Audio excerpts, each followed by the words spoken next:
इस भूमंडल पर मृत्यु लोक में जितने भी जीव इस संसार सागर में भटक रहे होंगे, शिव महापुराण की कथा सुनकर वो भी तर जाएंगे। ये अकेली बिंदु को तारने वाली नहीं है। इस मृत्यु लोक में जो विराजमान, आज भी नियम है महाराज, श्राद्ध का भोजन टेबल पर नहीं कराया जाता। श्राद्ध का भोजन ब्राह्मण को कुर्सी पर बिठाकर नहीं कराया जाता। श्राद्ध का भोजन श्राद्ध का भोजन आज भी प्रमाण है कि ब्राह्मण के लिए भूमि पर आसन लगना चाहिए और जमीन पर बैठकर कराना चाहिए।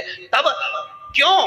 क्योंकि इस भूमि पर बैठकर जब भोजन कराएंगे, इसी भूमि से ना जाने कितने पितर गए, कितने तर्पण हुए, कितनी तिलांजलि हुई, इसी भूमि से, इस रज से, इस कण से ना जाने कितने जीव चल गए। अब लकड़ी पर या टेबल पर या कुर्सी पर बैठकर ब्राह्मण को भोजन कराने का प्रमाण नहीं है। अब आपका फैशन ज्यादा हो गया तो बात दूसरी है। पंडित जी ऊपर बैठ के खा लोगे क्या? पंडित जी तो बोल देंगे अच्छा है, खिला दो।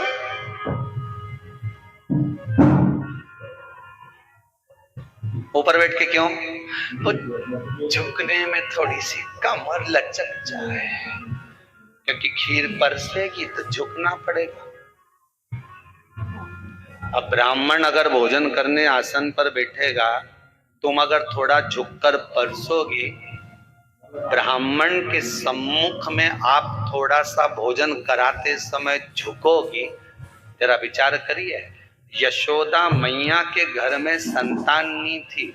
यशोदा जी श्रावण के महीने में श्रावणी करने आए हुए ब्राह्मण को मात्र खीर परोसने के लिए गई थी। 52 साल की उम्र थी, संतान का सुख नहीं दिख रहा था, खीर परोसने के लिए गई।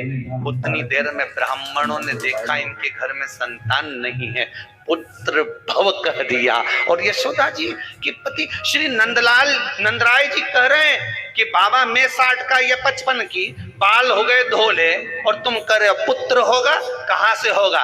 ब्राह्मण कहते हैं ब्राह्मण जब भोजन करता है, भोजन करते समय जब वर देता है, वो वर गलत नहीं हो सकता, कहीं से भी आएगा, पर छोरा तो आएगा। और आया, कहीं से भी आया, पर पुत्र आया, क्योंकि आशीर्वाद दिया था।